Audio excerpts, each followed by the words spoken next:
Hey, what's up guys, it's S2G and welcome back to another episode of my Manchester United Career Mode series. Guys, if you want to buy some cheap and reliable coins, check out FIFAcoinzone.com.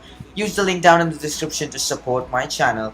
Anyways guys, you must have had a look at the teams we're going to be facing in this episode. It's Spurs, Crystal Palace and Everton. Obviously, the game against Everton will be in the FA Cup. I presume it's the round 4. Anyways, have a look at the league table guys. We're in 5th position and we really can jump to second or maybe third position if results go our way, because the difference between the fifth and the second is probably only 3 or 4 points. Anyway, now we head into this important game against Spurs. Now we all know how good Spurs are. They're a fantastic side, especially on FIFA, but we aren't a bad side either. We have some great players playing in this game itself. Obviously I am resting Varane and playing Jones because Varane has been in terrible form. That means I'm not resting him actually, I'm actually benching him. Anyways, the rest of the team is basically my first team. And in the last episode, you guys requested me to make De Gea the captain, or someone who has been in the club for a long time. And I made De Gea the captain now.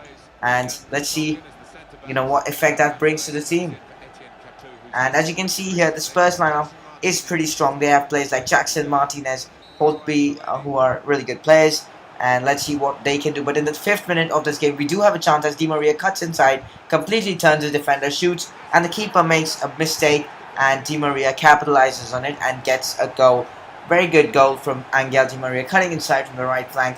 The 4-2-3-1 formation has made that possible, but obviously it has led to some gaps in the defense, and because of that, Nasser Chadli does score. Now by gaps I mean, earlier in the 4-4-2 formation, we always had our wingers coming back to help out in the defense, which allowed the left fullbacks to come in, come narrow and defend more deeply. But with the 4-2-3-1 formation, that isn't possible. So we will be leaving a few gaps in the defense.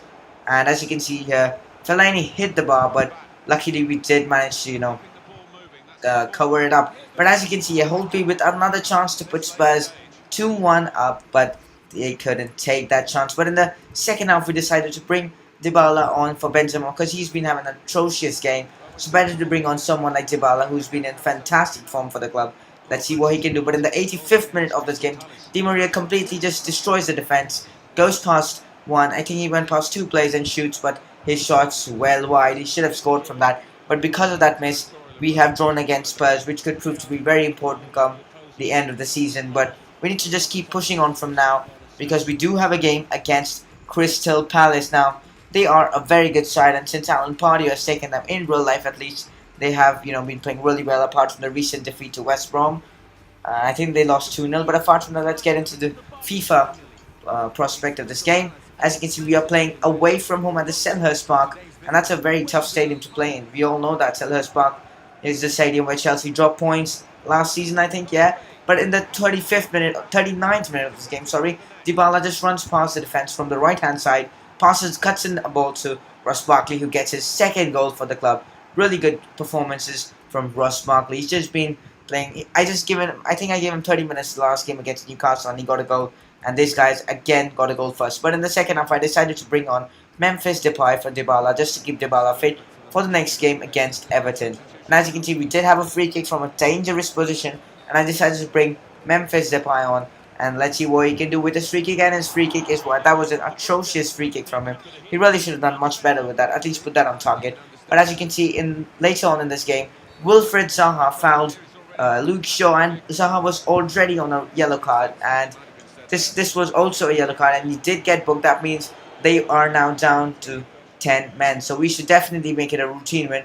But they were trying to push on and try to get the equalizer. Because of that, they left a lot of gaps in the defense, and we capitalizes on that. As you can see, Januzaj plays the ball to Benzema. This is classic counter-attacking football, and Benzema grabs the goal for himself.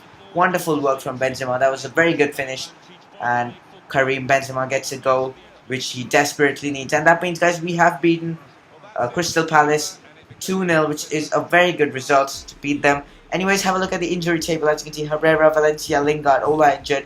Valencia will be back in a day, Lingard in 2 weeks, and Herrera in 8 weeks, which is approximately 2 months. Obviously, it is 2 months itself. And as you can see, the league table, we have now jumped to 3rd place, which will be the position we will be in this episode, because the next game is against Everton in the FA Cup, which definitely won't be affecting our league standings. And as you can see, the team sheets right here, I am playing Di Maria, Depay, Dybala, Isco, and there are some really good players That means we should make a very good impact in, we should make some great impact in this game, because when players like Di Maria are playing, your team is very good. And obviously we are playing away from home at the Goodison Park. But as you can see, something weird happened here. I don't know, the ball rebounded off Dybala's knee, and the defense looked too lazy to get there first, and Isco played in the ball to Di Maria, and Di Maria with a very, very neat finish to get the first goal of this game in the 12th, 13th minute, you can say, of this game. Wonderful work from Di Maria, obviously good play from Dybala and Isco. But in the 29th minute of this game, Naismith with the ball. The ball goes to Hernandez, obviously former Manchester United player, who gets fouled by Rafael Varane.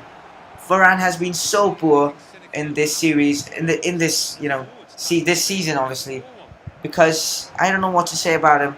His form's always bad, and this just shows why I've dropped him for the last 2 games. But now we just hope that De Gea manages to save it. Obviously, it's going to be tough to save a penalty, and it's impossible to save one. And De Gea doesn't save a penalty. Unfortunately, it's Everton 1, Manchester United 1. But as you can see, in the 48th minute of this game, Cruz does hit the bar, and how unfortunate can we get from that free kick? That's his first free kick for the club, and he hits the bar. And then in the 51st minute, Cruz plays a wonderful ball to Isco, who shoots, but the keeper makes a routine save.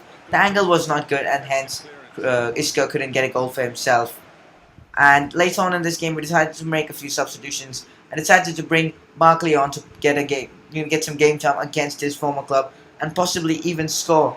But it's going to be tough, and let's see what he does. As you can see, we have a corner later on from Rafael Varane, who tries to, what do you say, get back for his error or something like that. But he unfortunately does hit the bar. And later on in this game, McCarthy with the header hits the bar. I think the bar has been hit 3 times in this game, 2 from us and once by them. And guys, we have drawn against Everton. That means we will have to play another game against Everton. Unfortunately, I hate playing more games because fitness levels and all that bullshit. As you can see, the next episode we'll have games against Everton, Liverpool, and Everton again. So some really good games in the next episode. And also, guys, the Bayern Munich game will be in the episode after. Apart from that, hope you guys did enjoy this episode. If you did, please leave a like, subscribe for more content, and I will see you guys in my next video.